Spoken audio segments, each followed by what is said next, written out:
तो हम डीओपीटी से भी ये डिमांड करेंगे और एसएससी से भी ये डिमांड करेंगे कि चेयरमैन और डीओपीटी मिनिस्टर एक साथ में बैठ के बच्चों के इन भविष्य के बारे में चिंता करते हुए टीचर्स के डेलीगेशन से मिले।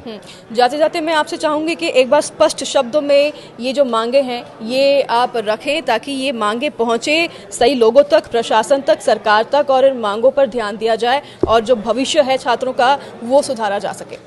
मैम पहली डिमांड तो यही है कि जो वेंडर है वो अकाउंटेबल वेंडर इनको चुनना चाहिए, जो जिम्मेदार रहे, जिस पर संदेह ना हो, इन बच्चों को विश्वास रहे, एक अच्छा वेंडर होना चाहिए। एडिक्विटी को बैन किया जाए। दूसरा, बच्चे की टेक्निकल जितनी भी ग्लिचेस हैं आपका एग्जाम देते समय वो दूर हों, उनके एग्जाम सेंटर से संबंधित जो भी समस्याएं हैं वो दूर हों, उनके लिए एक्सेसिबल हो, एक सुगम रास्ता हो, ट्रैफिक की अच्छी व्यवस्थाएं हो, उन सब का ध्यान रखा जाए। और जो लोग वहाँ एग्जाम को कंडक्ट करा रहे हैं वो प्रशिक्षित लोग हों, वो लोग जानते हों कि एग्ज़ाम कैसे कराया जाता है, उनको इस सब के बारे में जानकारी होनी चाहिए ताकि बच्चे का वो बहुत अच्छे से मनोबल बढ़ा करके उसको हेल्प कर पाएँ, एक कि उसको ऑड फील ना हो। मैम वहाँ पर एक तो हमारी डिमांड ये है, एक हमने आपको बताया सबसे बड़ी बात है कि एसएससी के लिए एक एडवाइजरी बोर्ड उनको बनाना चाहिए, एक सलाहकार मंडल बना करके वो बहुत सारी चीज़ों को हल कर सकते हैं, ठीक है। और एक हम बात करेंगे इसमें आपका वेटिंग लिस्ट की समस्या मैम दूर होनी चाहिए, जो वेटिंग लिस्ट का इशू है आपका।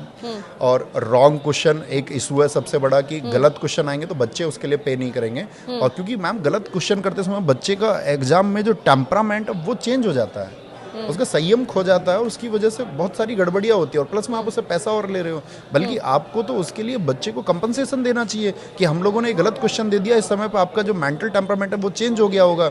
आपको बड़ी गड़बड़ आई होगी, ठीक है। एक एग्जाम सेंटर्स मैम चाहे चॉइस ज़्यादा हो, आपका एग्जाम सेंटर चाहे तो 3 से आपका 5 भरा ले, लेकिन बच्चे की चॉइस से दें जहाँ वो जा सकता है, क्योंकि वो उन्हीं को चुनेगा, ठीक है। बच्चे के साथ सेंटर पे किसी तरह का दुर्व्यवहार नहीं होना चाहिए। टेक्निकल ग्लिचेस के बारे में हम आपसे बोल चुके हैं। और जैसे मैम सबसे बड़ा इशू एक ये भी है कि किसी एग्ज़ाम का अभी फॉर्म निकला, जैसे कि मान के चलिए आपका एसएससी सीजीएल का फॉर्म निकला, अब एसएससी सीजीएल की ज्वाइनिंग नहीं हुई है और दूसरे फॉर्म आ गए, तो पहले ज्वाइनिंग हो जाए, दूसरे फॉर्म तब आए सब लोगों के, क्योंकि वो नहीं तो बार बार रिपीट करता रहता है, बच्चा एग्जाम को देता रहता है, उसकी जॉब को और कोई लोग लेते रहते हैं हमेशा। तो ये सब चीज़ें हैं जिनके बारे में एसएससी को विचार करना होगा और बहुत सारे मुद्दे हैं मैम जिस पे हमारा टीचर्स का डेलीगेशन एक बहुत अच्छे तरीके से हम वही डिमांड फिर रखेंगे कि आपका एसएससी चेयरमैन को मिलना चाहिए और डीओपीटी को मिलना चाहिए। बिल्कुल। रणनीति क्या रहेगी आगे बता दीजिए आप कि अगर ये जो प्रदर्शन चल रहा है इसी तरीके से जैसे कि हमने देखा लाठीचार्ज हुआ है, डिटेन किया गया है, तो मतलब प्रशासन जो है साफ तौर पर तो इस बात पर अभी सीरियस नज़र नहीं आ रहा है, तो आगे की क्या रणनीति रहेगी आपकी? इसी तरह से प्रदर्शन जारी रहेगा?